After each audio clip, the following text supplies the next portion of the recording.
Morgan. How are you today? Oh, we didn't change our colors. Look it. Oh, I'm just it's okay. I'm sure people will get over it. Happy Friday. Good morning, Nick. How are you? I'm good. I'm the poll yesterday kind of set this episode up very nicely, and Yeah, the amount of you DMs that I got, and it's a perfect 50-50 between hate and love. and love. I'm sure. Well, it was a good divisive poll. We will get to that in a second because I think it's an important way we can kickstart our conversation this morning. But hello to everyone who's joining us. If you're here, hi. Drop a hi in chat. We'd love to say hello back. Thank you for being here this morning. This is um, this is a sticky topic, I think. And your poll illuminated some of the stickiness around it, including you had a couple really interesting comments on that poll that showed there's a lot of division around what we're going to cover today. So I think if you're here, get ready to strap in for some good divisive hot takes. I can't show like fire emojis on the video, but if I could, I would add a bunch of like fire emojis because we're going to be dropping some hot takes, I think, today. I feel like if Uh, anybody's got any better audio skills than us and wants to go and recommend one of those like little audio boards or like oh, yeah. special effects, I'd be so game. You guys let me know and I'll make it I'd love that. happen. Good morning, Yvonne. Hi, Jeffrey. Hi, Vivian. Hi, Shiva. Hi, David. Thanks for being here. And everybody else who's here who hasn't dropped a hello in chat yet. We're excited. So, today's topic, of course, is identifying target accounts to go beyond quota. But, Nick, you had a poll about this the other day. Do you want to? Let's start there. What was the poll? What did you ask LinkedIn? I said, whose job is it to build account lists? Is it completely up to the company, or should it be up to the salesperson? I can tell you what the standard answer is. So I want to hear from you guys. What do you guys think? Should the company be giving you guidance on who to talk to and what to say and doing that hard work? Or is that hard work reserved for the sellers and the marketers that are taking that product to market?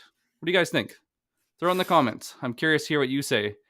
I'll tell you guys that you're in good company in either answer because it Yes. was divided perfectly down the line 50-50. And a lot of people weren't sure how to respond.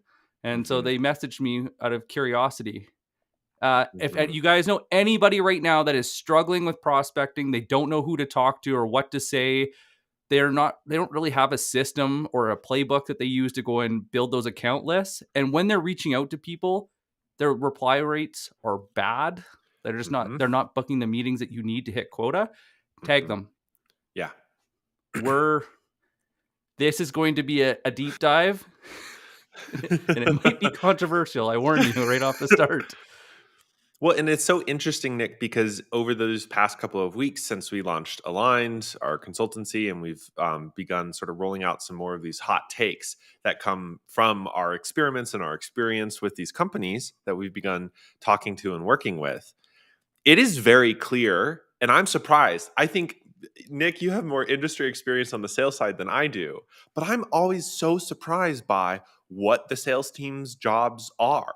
Like if I had to, it's a big universe at a lot of companies. Like, and depending upon the go to market, like we can pause here for a second. Sure, if you have a product led company and you're trying to do digital self service, the conversation is a little different. But if you're at a sales led company, Nick, it seems like sales is responsible for the whole kit and caboodle. Everything is the sales team's job to figure out. Yeah, when you look And at roles and responsibilities right now, it is kind of funny how the different titles. I don't know if some of that was just getting away from the sales stigma yeah, or if it's just this new specialization. But you guys have probably seen this. You get the founder that drives the motion. hmm They get too busy or they see money. And so to prepare for that next stage of growth, what do? They try to hire a rainmaker to take over the sales yeah, because they're not that salesperson. They know that.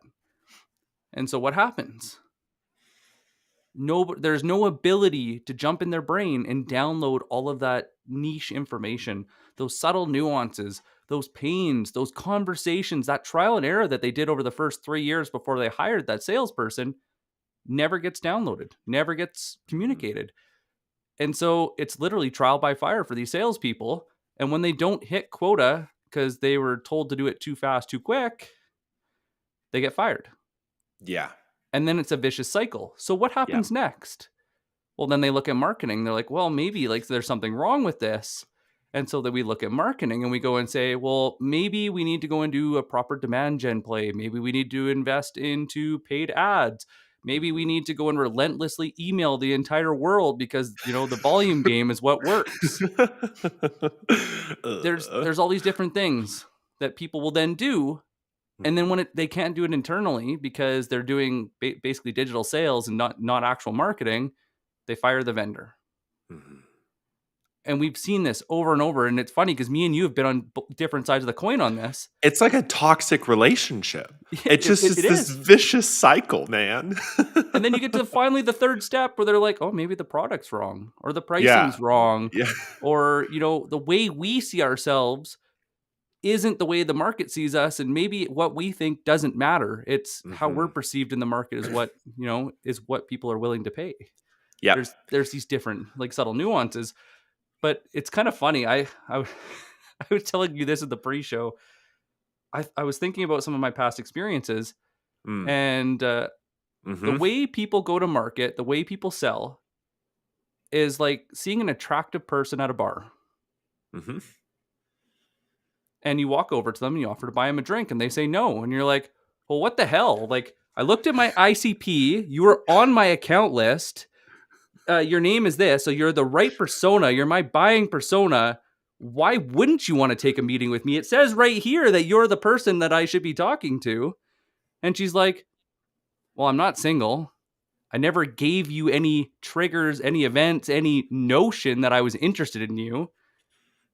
I was here sitting by myself doing, my job, getting my jobs done that I need to do to get paid. And then we take it personally. Yeah. What? How could they not be interested in what we have to sell? How could they not be interested in having a drink on me? But we missed something. We missed something so critical. Where was that initiation? Where was that trigger? Where was that event? Where is that information that tells you that is what they wanted, or that was the time to approach them? This is why most sales and marketing go-to-markets fail miserably. We make too many assumptions, which we all know what that means when you make an assumption. And here we are. And so I'll take you back to a story of insurance that I was telling Morgan this morning. This is a great story, guys. This is so good. Well, it's one of those stupid, you stumble forward. Where's that, like 1 step forward, 5 steps back? Yeah. And I was trying to think of like, what's a good story in my life that I saw this actually work and that it's not just fluff? Because if I can't tell a story, then I don't understand it, or I've never seen it work. But I was thinking, where did this happen in my life? And I was thinking back when I owned my insurance brokerage. And if anybody's been following us along, they probably have heard the story about my manager dropping me off in a light industrial area after a morning meeting and then just leaving me for the entire day. And that it was before the days of cell phones, so I couldn't call anyone. I just had to go and door knock. Well, it was the most disgusting, horrible experience doing that because I did not know anything about product. I didn't know anything about customers. It wasn't a market that I had been in before. I just knew how to talk to people, and I knew a little bit about sales. But that little knowledge told me I was in the wrong place. And so when I went back, I started looking at our product, and I'm like, okay, what is this better at than anything else? How does it stack up against our competitors? And I realized that our life insurance was, I won't say garbage, but it wasn't great. It wasn't great. The disability insurance, though, had like a subtle nuance in how it was written that anybody that worked with their hands, it was the best coverage you could get. And it had something where you could get your money back if you never used it. I'm like, well, that's pretty cool. And so I started going out and talking to tradesmen.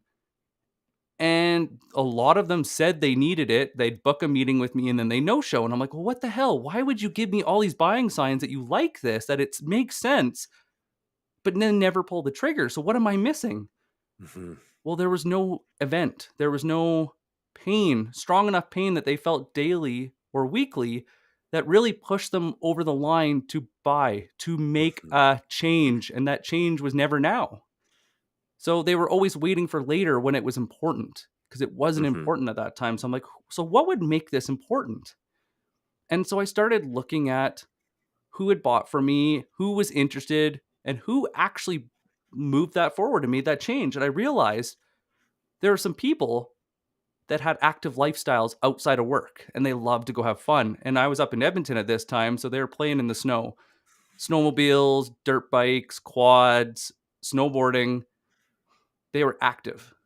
And one of the guys, whenever I was talking to him, said a statement that just stuck with me. And he's like, the thing that pisses me off more than anything else is I go out to have fun with my friends and I have to hold back. And I can't put my all in it because if I get hurt, then I Mm-hmm. lose everything. Mm-hmm. So think of that as a trigger.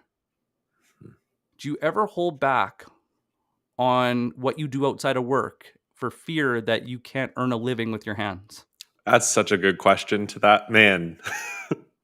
That question took me from 30 plus hours of prospecting a week Mm-hmm. to less than 3. It was actually Mm-hmm. about 1.5 to 2.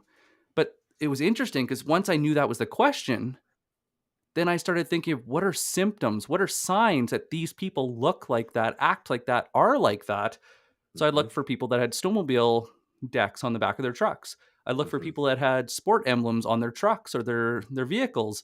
I looked for guys that were wearing like different jerseys or like different gear, or sometimes even how I'd talk to them, I'd tease them with different like sporting terms. And I would know right away what type of person they were or what they did outside of work. Well, my success rate went from less than 20% talking to people to beyond 80%. And that's why I could do a lot less, is because I identified a pain, a trigger Mm-hmm. that was worth moving on. Mm-hmm. So now, as you guys are sitting there, you guys have your ICP, Mm-hmm. you have those buyer personas. What is that pain that is felt daily or weekly that is such a pain in the ass, that is so strong, that is so relevant, forget personalized, Yep. relevant in their day-to-day life, that if you brought it up, you would be their hero and they couldn't ignore you? Mm-hmm. One of the interesting analogies that I've liked, we've developed various sorts of ways of talking about this through the many, many weeks of this show. But I continue to come back to this. The way that most companies approach sales development in the market is they go net fishing.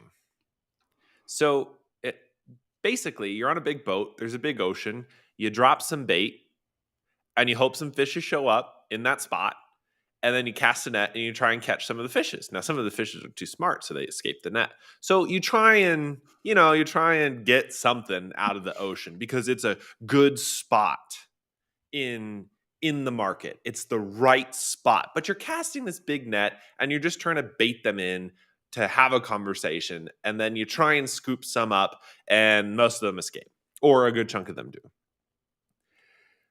What Nick is pointing to is uh, Holy instead of crap. net fishing. That's like discovery. So then what do? Uh-huh. They rely on Yes. discovery after, as they're going through the Yes. net and throwing back the things that don't work after they've done their discovery questions. Exactly. They're like, I don't want that Holy fish. I don't crap. want that thing. I know, that You're doesn't. We're making gonna extra keep these work. right, and it's all this extra work. It's all of this extra work. You need to go and But turn that into a video. Just saying. definitely. But what Nick is pointing to is you become a spear fisher. And one thing that, if you've ever seen YouTube videos of this, and I would highly recommend it, it's both an art form and enthralling. The spear fisher is more patient, right? Because she's going to wait until the fish is in the right spot. She's going to learn how the fish moves, right, in the water. What way are they? She's watching the fish move along, and then when the right time is to strike, she's going to throw the spear. Here's the thing: you almost always hit the fish.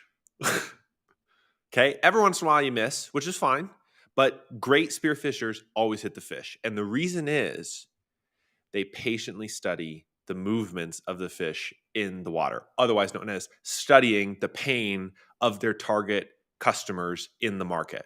Because this is an entire, and this is for another day because we need to, evolve this. But what this leads to is an entire shift in thinking about activity metrics. Because what Nick had pointed out is, does it really matter if you prospect 30 hours a week if you hit a fish 80% of the time? Not really. Does it matter that you send out enough cold emails or cold calls if every time you throw a spear you hit? Not really. So what is required is studying the fish's movements so that when you throw a spear, you're most of the time successful. That's what Nick is talking about. So many companies opt for the net approach because they don't know their market, honestly. I mean, that's kind of a hot take. Most companies don't know who they should sell to. And that's It's hard. fine. And it's hard to figure out. And that's what we're about to break down. So if you're at a net company, if you're at a company that just throws out a big net, does discovery to throw the things out, and then says, okay, we'll keep these few things and tries and, catches them. What? Okay, that's fine. But what we're talking about is a spearfishing approach where we are studying the market first and then throwing at a higher success rate in an entirely different way to do sales. Does that analogy work, Nick? I So guys, in the comments, how does this compare to how you're going to market right now? Let us know. You can be yes, no. It could be dive a little bit more detail. If you have questions, right now is a good place to go and throw them in, and we can dive into some questions as well. But this is a great analogy. We're gonna have to turn that into a tiki or something because we can do that. What happens when or you don't do this hard work is now you have to go and play the game of justifying space. And this is what we see a lot of the time is companies will have a light product market fit. They're starting to get a little bit of traction. They'll hire 5 to 10 SDRs and then they'll have to fire them within a year. And it's because the product market fit wasn't actually there and you couldn't properly download that information from the founder or the founder didn't actually know what was actually going on and only assumed that there was fit there. And then the volume play, the net fishing play burns your whole TAM. And this is kind of talked about sometimes, but basically if you fish for a year and you have 10 different boats out in the market, you're going to hit all the potential spots basically. Okay? You're going to burn the whole TAM because your total addressable market, your TAM, based on just your volume-based approach. And that means that the next time somebody reaches out to your target ICPs from your company, they're going to be like, these people are spammy, And it takes time to adjust from that approach and reposition a company with a more targeted approach. There's a LinkedIn user. It doesn't tell me who, but I want to go and I want to start answering this question, but I won't give you the full answer because I want to go and dive into it and build up some steps. Yep. But miscellaneous LinkedIn user says, how can I build a case for that while doing what my AEs are asking for of me, casting the wide net? Fantastic question. And the question is, what pain shows up enough to satisfy your quota? You'll have more than one pain. And this is why I say it's the company's problem to do this, is because the companies have access to the full information. AEs, SDRs, BDRs, even some sales managers do not have access to past customer information at a detailed enough level.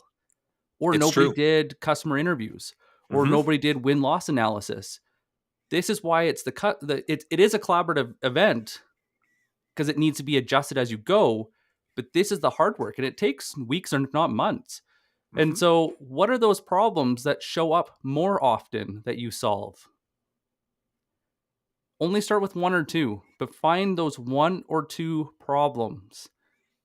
Pick an ICP, pick a buyer persona, step inside their shoes to understand the jobs to be done, and really understand what the hell did they do before you showed up? They weren't Yeah. sitting on their hands, twiddling their thumbs, or like life was still going on. It just wasn't as good as it is now. Yep. So what were they doing? Mhm. Figure out that pain. Find another one. So when you're prospecting, prospect on that. Do what I was talking about with the insurance and figure out those questions that lead to evidence. What is the evidence that they are ready for a change? And then what you can do, depending on how big your team is you can get somebody to specialize by pain or specialize by channel if you're doing a multi-channel approach, because there's different subtle nuances on LinkedIn versus TikTok versus YouTube, Mhm. or email, text messages, or cold calls. Mhm. All valid channels depending on your buyer and what they prefer. Yep. But find a pain that shows up enough. And instead of saying VP of sales, director of sales, it's like, okay, who hires somebody that needs sales training? I was thinking Yeah, about this the why? other day. Yeah. Like, well, why would they need to hire a sales trainer? Well, Mhm. maybe they, why would they need that? Why would their sales efficiency need to go up? Is it Mhm. because they're not selling enough? Is it because they're trying to grow really fast? Well, if they're trying to grow really fast, why would they try to grow really fast? Oh, maybe they just hired 10 SDRs because they're about to do a raise, Mhm. or they're about to get acquired and they want to improve their valuation before they get acquired. So this is kind of Mhm. that ramp up. Cool. So how long? What is that timeline that they need to see this happen? Holy crap. So not only is this a big change that they're willing to make because it has to happen. It's a do or die situation. Like, Yep. they can't ignore it. And Mhm. there's a definitive timeline of when it needs to happen. Cool. Mhm. So what are the signs that this isn't working? Well, maybe they haven't hired anybody for months and they just hired 10 people over the last year. And over the past 3 to 6 months, they laid off half of them. Yep. Oops, didn't work. But Yep. this is how we need to change our prospecting. It needs to be event driven. I will tell you that CRMs are not event driven. They're activity driven or Yes. object driven because they're built in SQL. So we need to ignore the tools for a second and we need to go and first focus on the events that make somebody ready to change.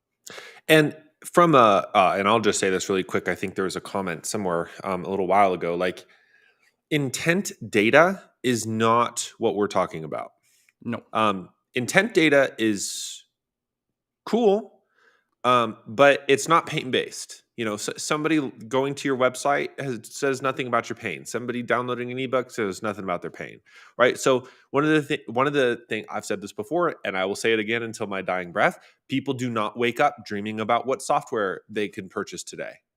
Nobody wakes up and says, "Gosh, you know what? I can't wait to talk to a salesperson about a new suite of software." Nobody says that. Yeah. Nobody wakes up and says those I think things. it's about like a $50,000 problem, so I could probably Yeah, spend that, I'm probably gonna And who's right. who's has the authority to make this happen for me? I don't know. Right, and this is also why, like, lots of sales qualification methodology fits into the net fishing approach, because you're trying to figure out what in the net makes sense. When you're trying to do pain-based prospecting, you're trying to dive into and understand what Nicholas is pointing to, which is, what are the symptoms of their problem that they would say to you or that you could Mhm. call out for them.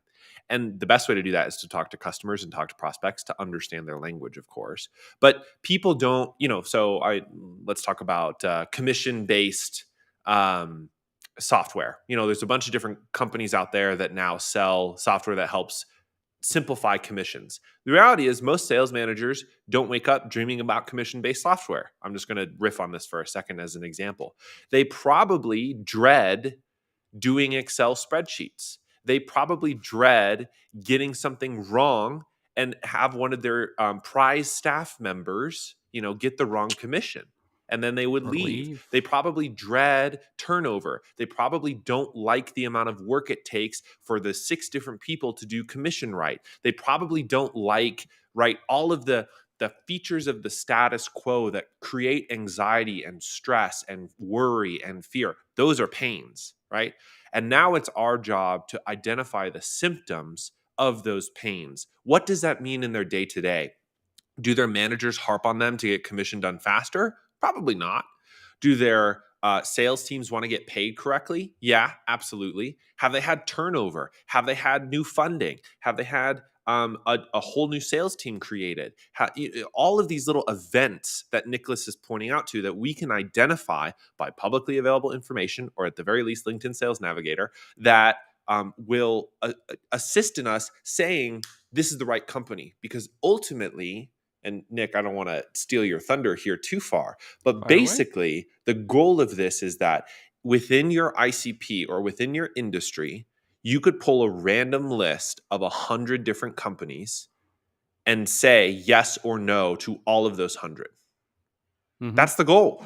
And that's a high goal, by the way. Like, that's very difficult to do. And not a lot of companies can do that well, because this is more than just, did they raise some money recently? It's, did they raise some money recently? Did they use that to hire sales staff? Do they have sales managers? Are those sales staff running some sort of traditional cold outbound? Oh, that's probably going to mean low response rates. That's a pain that we saw at this other company that we won closed like 3 months ago. So let's take them as a social proof. Let's tie that into a pain. Are you experiencing low response rates? Okay, now let's do an outreach effort that targets the sales manager.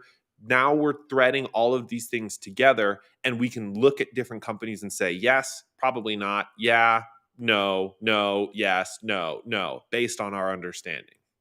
So Tracy, me and Tracy were talking about, they work with cybersecurity, or basically if it's a call center, if you call in, how do you verify that you're you? What Oh, is that?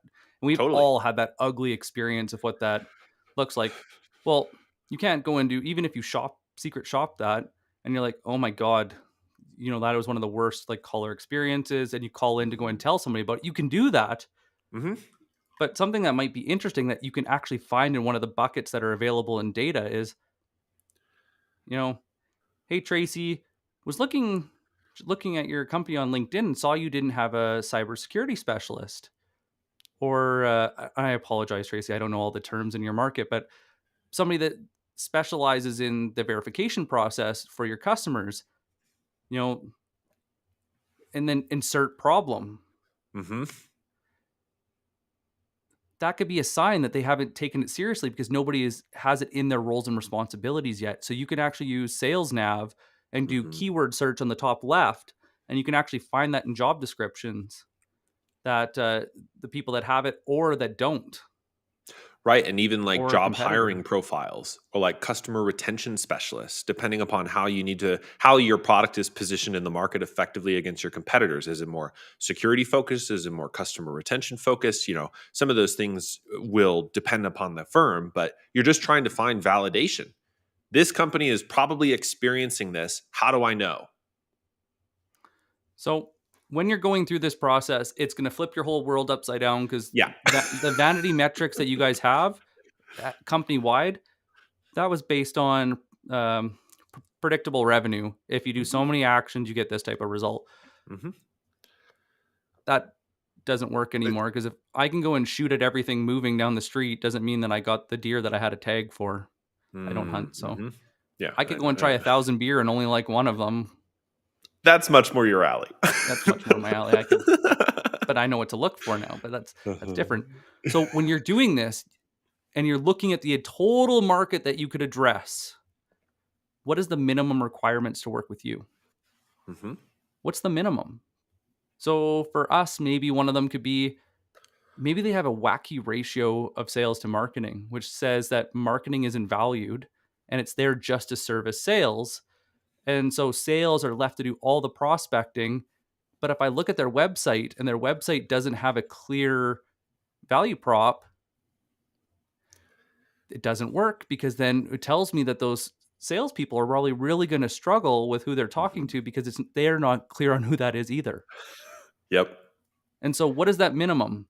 What is that minimum thing that they have to have? Is it is it an industry? Is it employees?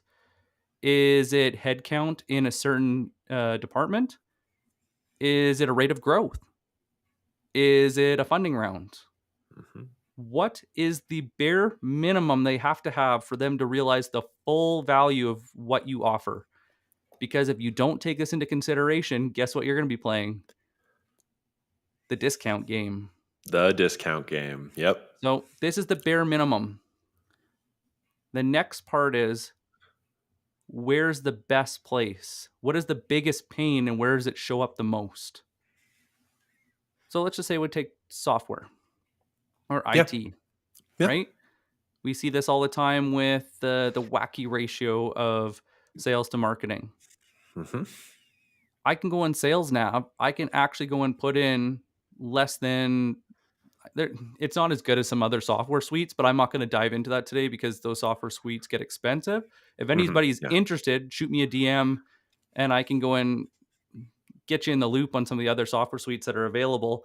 But using Sales Nav, just go and write department headcount, marketing. They need to have a minimum of 1, but less than 3. That means that it's not a big function and it's not playing the role that it should, Yep. usually. And then you can look at their content to verify. But this Mm-hmm. is how you can work through that list. And you're actually qualifying by evidence. Is your assumption, is that pain that you assume they had backed up by insight? And you'll see this over and over and over again as you're looking at these accounts. You're like, oh, when I was talking to those last 3 people, they said this when I asked them this question about why that sales to marketing ratio was so weird. That tells me that the insight I gained from those conversations is that marketing isn't valued and they're just trying to throw a Hail Mary pass on sales. And here you are with your spear studying the fish. You're waiting. You're waiting. You're waiting. You're like, okay, is this right? Is this right? But I want to throw in one thing that doesn't get talked about as much either, Mm-hmm. is if a great white shark or Yeah. a blue whale came in and you have that little harpoon, Mm-hmm. all you're going to do is scare them away. You're not going to get them. You also have to go and be realistic of your capacity to deliver. And that comes down to the timeline, which is more of a discovery part, but you have to be Yep. realistic on who can see the full value of your service based on pain. And this is also why it's somewhat a company conversation and not just the sales team's jobs to figure this out. Because frankly, and I mean this with the highest respect, I don't think it's the sales team's job to figure that out. Like that is that is a company conversation. Is our success big enough? Are our product teams ready for this? Do we have enough support? Do we have enough funding? Is the economics of the deal make sense? Like those are things that executives will have to answer as a part of this. If your traditional ACV is, I don't know, 25 grand or 30 grand per deal, and suddenly a $500,000 deal lands on your doorstep. Cool. Very awesome as a sales professional in order to field that inbound. The problem is on the back end, your company may not be able to deliver that. And that's why a lot of this conversation of, okay, what are the minimum thresholds, but also what's our maximum capacity are so crucial in driving which accounts make sense for us right now in our life cycle. Because if we And can't answer that, whew, we'll get in trouble. and it can change. You're not locked Yes. in, it's not written in stone. This is where a lot Hmm. of people I see make this struggle too, is they think that they're limiting their choice. But all they're doing is defining their positioning and tightening everything up. They're on their Hmm. segmentation. If you're trying to shoot 2 or 3 things at once, you'll probably just miss everything. When you're going in, I imagine, I haven't done this before, but if you're imagining you're trying to get that one fish Hmm. and then you're trying to hit 3 at once and you're trying to go quick, by the Hmm. time you shoot the one, the other 2 are gone. Yeah. One segment at a time. Or if you have Yep. a sales rep that's doing this, one segment per rep. One ICP, one persona, one pain. But this is how you do your specialization. Hmm. Too much thought is being put into SDR, AE, CS. These roles don't matter to the customer. They only matter to you. Yep. But what we have to worry about is, how is that knowledge moved so that they can have those good conversations that are actually valuable to the customer, so that we're getting to the root of the problem, so that it's the fastest route to insight. They're like, oh shit, this person knows exactly what I'm going through. Like, that is exactly my pain. And they spotted evidence that I can't ignore because I'm seeing it. Yes. And this is where it changes the whole game. Hmm. Hmm. And what comes to mind, which is so crucial, certainly this approach changes the sorts of activity metrics that are reasonable in tracking, to sort of revisit this from earlier. Honestly, this kind of work of identifying the right target accounts and sort of, we've talked at least pre-show, scoring your TAM. scoring your market to understand which companies are good fits or not, that can take 60 days. This is not a or more. I mean, or more. or more. It could be 90 days. It could be 6 months. And some of it's agile. Some of it's, oh, we have this theory. Let's go test it out. Okay, that didn't work out. Okay, let's test this new one. Oh, that one did work out. And so you get closer and closer. And leadership has to be comfortable doing that. But it Mm-hmm. also changes the way that all of us do prospecting. Because sure, and I don't mean tactical. I don't mean like what you put in the email. Some of that will flow naturally from your insights.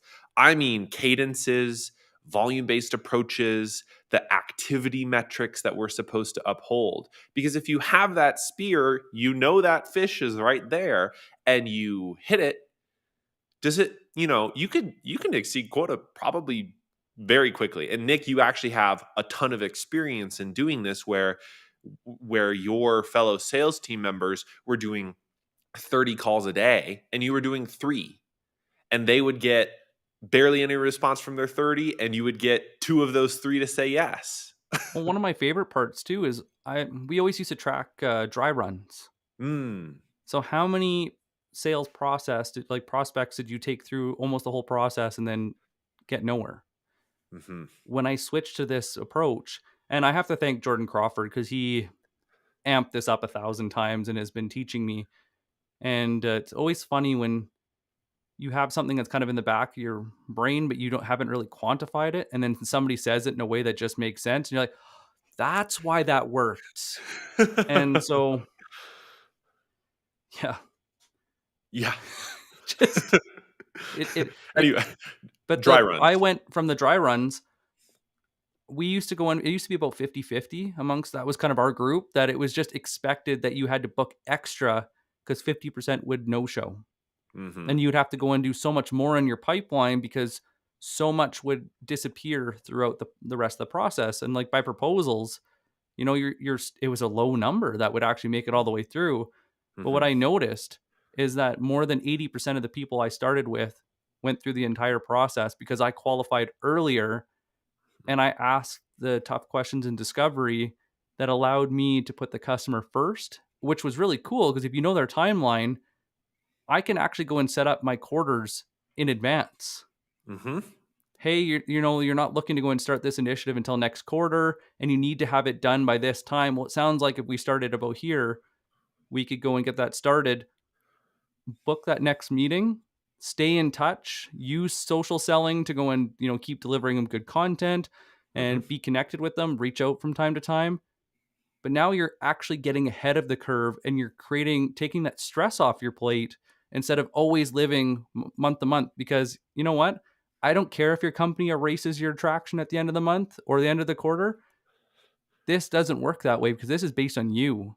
And if Yep. the company empowers you to take this approach, Mm-hmm. then you can get technology that's doing this hard work of sorting through these pains and putting that list together as those people show those symptoms. What just came to mind, and this is an old old principle of marketing, which is you need to make people's life easy. Mm-hmm. You just need to make it easy. It's sort of the fundamental user experience principle, which is okay, what users are using whatever we built and how do we make their lives easy? What's the most intuitive way? And the mistake that I see sales teams often do is they become somewhat like I don't want to be too insensitive here, but like a puppy dog lover almost, like somebody who's almost too needy, too attached to the hip, too, oh, is that what you need? Okay, yeah, I'm happy to provide that kind of thing. Uh-uh. We're still professionals. We're still, and what Nick is pointing to is sort of a consultative sales approach, which is, okay, what do you need? We can help figure that out. Like, let me help be your guide. We don't want to be the, oh yeah, how can I best please you kind of thing. How can I best make sure that you have everything that you need in your life? That's fine. And maybe it works for you. But this approach is okay, let's make your life really easy.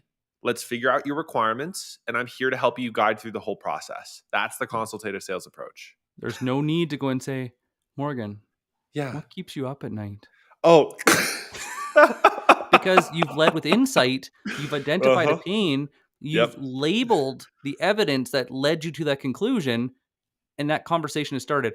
One thing that you have to consider in this is that on average, somewhere, I think it's 5.4 people are part of a buyer's journey right now Yeah, in it's that something committee. pretty. Yeah, uh-huh. I was reading a book a little while back, and they were talking about the more people involved, Mhm. the more it changes the dynamic, because you need to have a, a committee of yes, because any extra person can derail it with a no. But think about it, when you lead with a pain instead of a personalized bullshit, Mhm. they can't ignore the business case. Yes, they're people buying products for a company, but it's for a company. So the first thing that has to come forward is the company, the business case, why it matters. And then you Mhm. can go and tweak it to them a little bit, Mhm. especially when you get above the power line and they need to know, how is it going to go and help top line? How is it going to Mhm. build up bottom line? And how is it going to reduce risk? But think about that way. You go and talk to a buying committee and you're like, hey, I see your sales to marketing ratios out of whack. Hey, I just saw you guys did a bunch of funding and that your security protocols in your contracts that I could see weren't updated and they're leaving you, you know, open to a lawsuit. Yep. That's a scary thing as you're selling more and more with that extra money you just got to scale. Want help fixing it? Yep. But these are all triggers. These are all events that make the change now. Mhm. What And do you this think, is also Morgan? why approaching with we sell industry leading software that makes your systems more efficient is literal just total bullshit. There's Yeah, it just if doesn't you matter. didn't, you wouldn't exist. Like if you We didn't are have industry lead strategic. We take a strategic approach to customers and a holistic plan to how we solve problems. it's And just if you it doesn't didn't, you would matter. not be strategic and Right. you would take a very narrow approach. And this is also why um, personalized outreach often falls flat. And this is especially true on LinkedIn because we personalize based on context clues and not based on pain. We Mm-hmm. personalize based on saw you were in this article, worth it, basically worth a chat. What? Hey, Saw Morgan, you I had see that you posted have this piece art of on your wall. yeah. Do you want to go and look at this software suite that does really great intent intent Saw triggers? you Sorry. recently raised a round What? of money. Do you want to buy my software? That's literally the most blatant pitch I've ever heard. Hey, I just saw that you And got a promotion. Want to talk?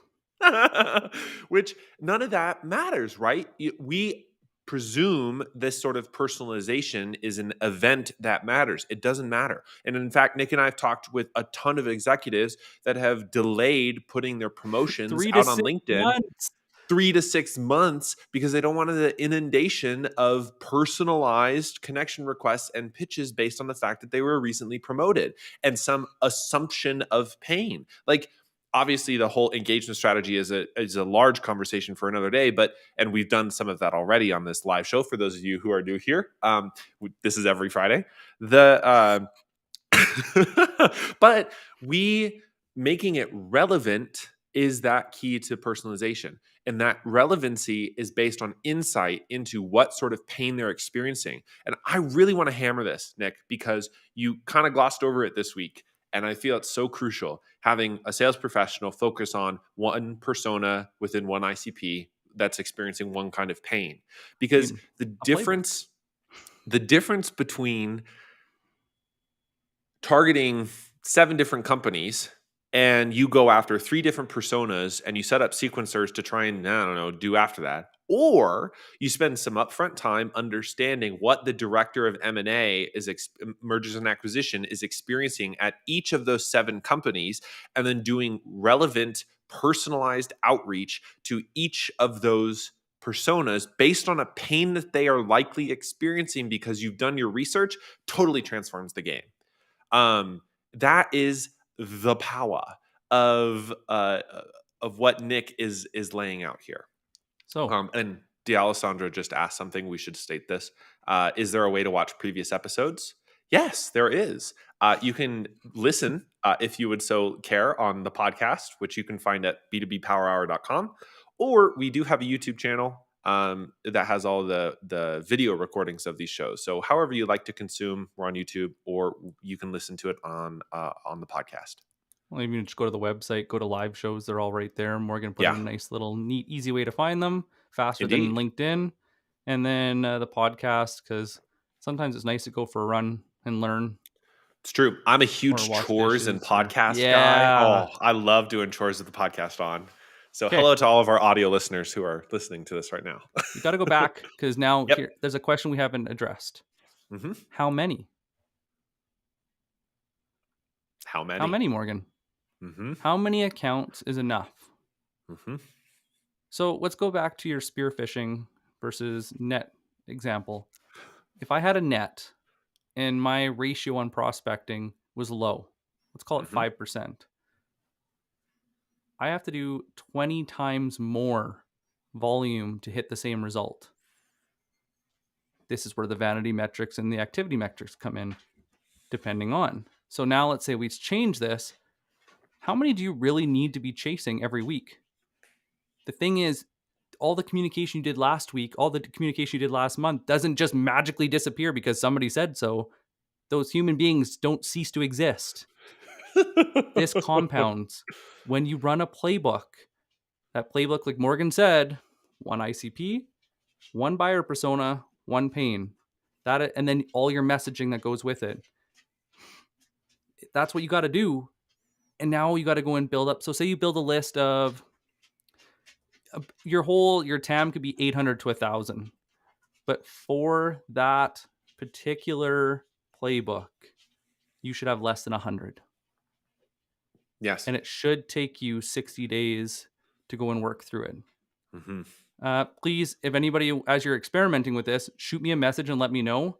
The number that people have been telling me after we've talked about this is about 40 on average, but it depends on the size of accounts hmm to hit hmm quota, hmm because sometimes they have to run a couple playbooks side by side in order to hit the numbers.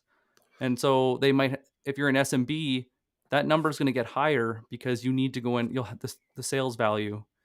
Yep. Your average sales less than 5,000 usually.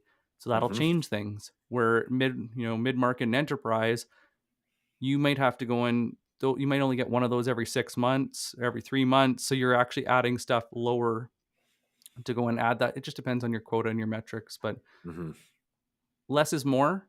It hmm allows you to pay more attention. And the thing is, when it comes to how you're reaching out to them, you can reach out to different pains, or you can reach out to different people within that organization about the pain. And this gets really fun because if you know that finance is going to get involved, go and state the same pain, show you how you saw it and how it relates to finance. hmm Done. Move on. And then you're going Exactly. dealing with IT, tell them, move on. hmm If you're not getting anywhere with them, who are the victims of the current circumstance of that pain that feel it every day?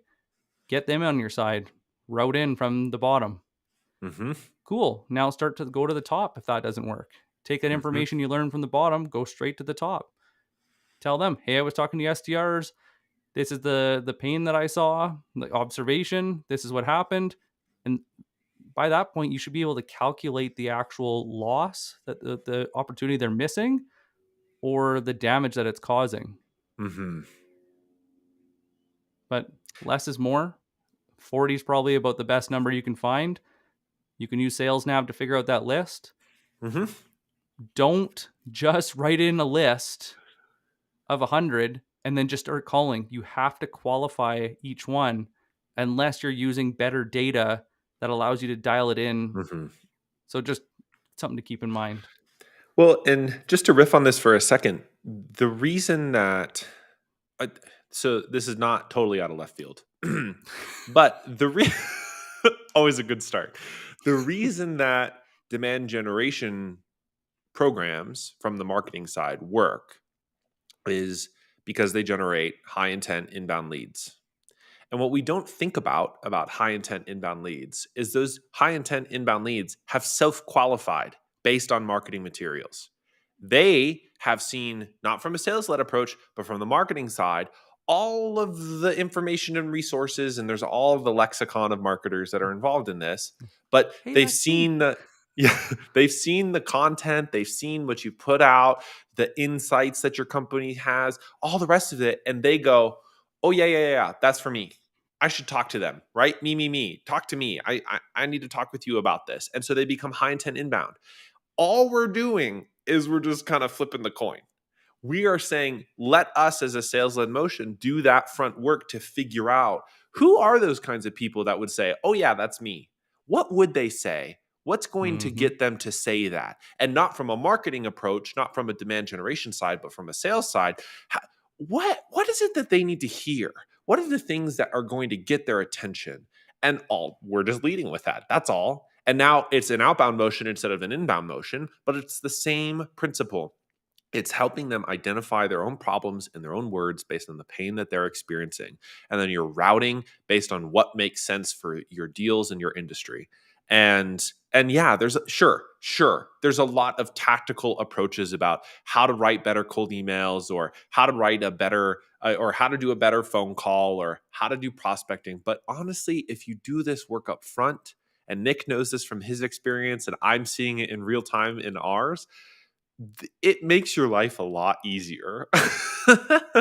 It makes your life a whole lot easier, because now the ratios shift from volume and from your activities to accounts that really, make a difference, or the accounts that could really benefit from your services. We're coming Spearfishing. into the last 10 minutes. And so I want to open it up to make sure that we had a big conversation today We did. with something that's very different than what traditionally is out there. So I want to Hmm. open it up for questions and clarification. Or if anybody would like to go and stick their hand up and say, "Hey, I need help. What could be some of the things I look for?" If Hmm. you want to do that, throw yourself in the chat. Let us know what your company solves. What is the problem they solve and for who? Hmm. And we can help you Absolutely. out. And if you're just not quite sure yet, one thing I'd like to see is, what is it one takeaway you have from today that you're going to put into action? That Hmm. one thing. Let's Hmm. throw it in the comments. And for anybody listening on the podcast, go and shoot us a DM. Morgan Yeah. has the, I don't know where it is on the website, but you have the field notes that goes out every Saturday. Yep. You can go and join there, and then you can reply back to the field notes with any questions that you have, or you can go and also get the agenda that gets set out for the live show every week. You can go and Yep. reply to that. But let us know, and then we can support you. Hmm. Totally. Yep. Um, the if there as questions come in, the one of the things that I also love about this approach, Nick, and I just have to say it, You're whispering. That makes me I'm leaning worried. into the mic and I'm like, hey, it also professionalizes sales to become self-sufficient, because this is a skill mostly. Mm, Being able to do this is a skill, and it's hard earned. And we both know oh, this. It is hard earned skill.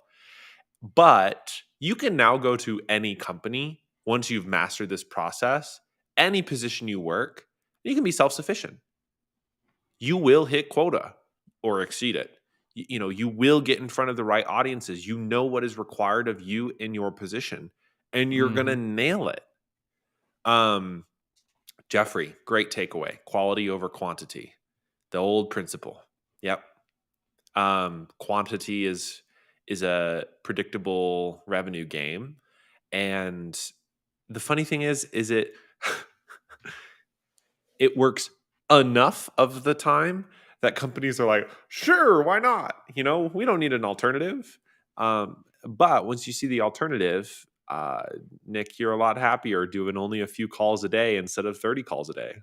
It's cheaper to do that than it is to buy a boat to go and drag the whole ocean. Yeah, seriously though, And right? that's Like, kind of the alternative, right? That people are mhm. looking at is, so how do we do this on such a huge scale, or don't, or just Or- focus on events, change the way to align with people how they actually buy.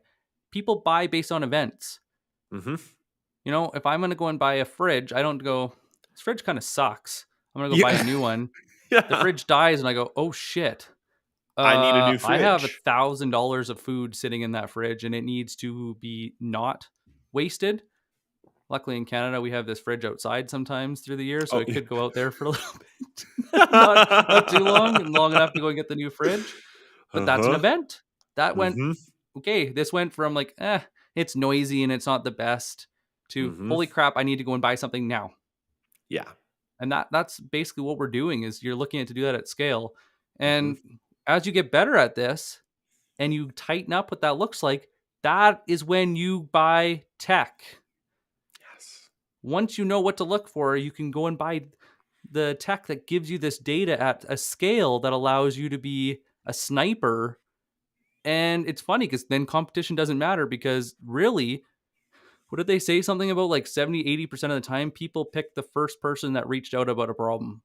Yeah. Well, if you're reaching out to them and generating that demand based on the events you're seeing, and maybe they know about it, maybe they don't, Mm-hmm. it's not very often that you're going to the procurement table. Well, it depends on the size of the company, Right. to go and wrestle it out with the other two people that they brought to the table, Yep. because you set the buying criteria. Mm-hmm. David had a great comment. Intent data does not tell their pain. Glad that resonated. It's very true. 30 um, dials per hour? Jeffrey, that's Holy nuts. crap.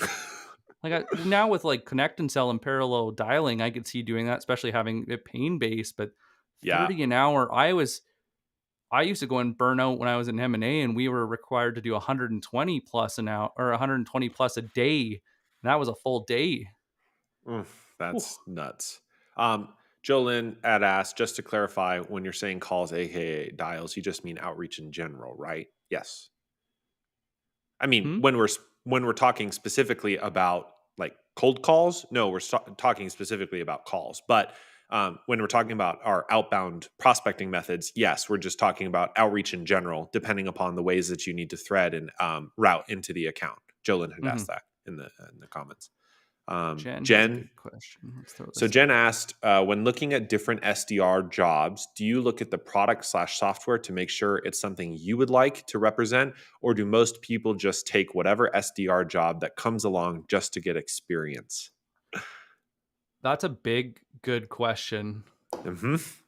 From coming from the marketing side looking in, Morgan, Oh, what do you you're think gonna on this one? punt this to No, me? I'll answer it, but I'm curious, like, just how would you look at this?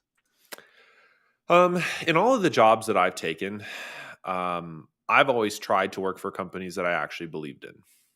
Mm-hmm. Uh, and sometimes now Mark Manson has this principle, and you'll forgive a lot of the language for this, which is called the shit sandwich, which is that any job you take has a shit sandwich. It's just part of the deal. One job I worked had a 35-minute commute, so I drove more than an hour a day to get into the job. That was horrible. Other jobs have, fluctuations of income. Other jobs, there's always something that's like not exactly perfect.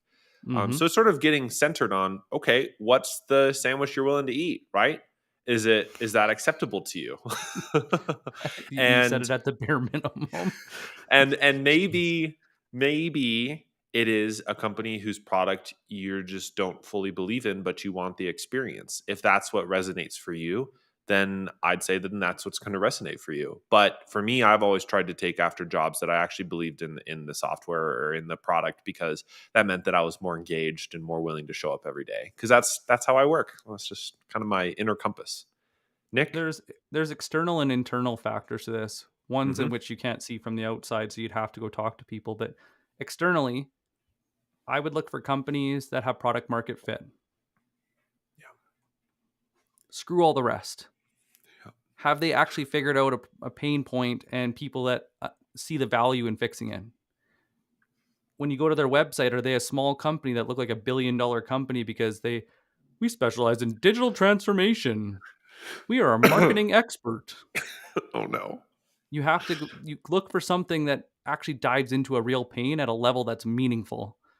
And then from there, I would look at how successful are the other SDRs? Hmm. What's quota attainment? Hmm. And with that, what are they actually getting paid? Hmm. Because there's a lot of false truths in the sales world where they quote you on what you could make, but they don't quote the average. They quote the best of the best Hmm. and call it average, and that's bullshit. Hmm. And so make sure you understand when you look internally, how are they getting paid, and also look at what are they getting tracked on. What we just talked about today, you have to go and work hard to make this work in most systems, because most systems are designed for you to go and make work. Yeah. They want you to make work every day to go and justify space. And Yep. so if you look at the management and you look at the KPIs and you look at how they see, are they there to penalize or are they there to coach? What is their mindset? Because that is what can make or break your career. Mm-hmm. And that, especially when you're starting out, Mm-hmm. is one of the things I wish I would have had right away because it would have shaved 3 to 5 years of experimentation off of me Yep. and it would have accelerated my entire career. Product market fit, pay, culture. I mean, those definitely are huge. Because I will say, like, yeah, and I done this? Maybe. You can take a position with a startup. Uh, it's going to bring its own challenges. And Especially if if you're you're just starting there out in the for the first industry, it's million. probably, yeah, not going to be super supportive to your growth and coaching. They're going to want performance. And that often Mm-hmm. leads to the sorts of toxic cultures that Nick and I abhor because they demand performance over anything else. So it's sometimes better to take a job somewhere else to get your feet under you or get that experience. And then if you're ever interested in it, yeah, sure, go for it. Nick, we're at time. Thank you to everyone who has joined us today. As we mentioned earlier, you can always find the full archive at b2bpowerhour.com on top of some other fun playbooks we've released for LinkedIn. And we do this every Friday. So thanks for joining today. And if you got more questions and you'd like to more of an AMA style where you guys bring the questions and hopefully we have the answers, that's our Monday Power Hour. Shoot us a DM or leave us a comment and we can add you to it. It's a Zoom room. Yeah. Thank you very much. This is all for you guys. We really appreciate this is a great topic. Thank you for everyone that put it forward and it's contributed, and happy selling. And just so you know, you don't have to suffer in silence. Shoot us a Yes, DM. indeed. Happy Friday, everyone. Happy Bye. Friday.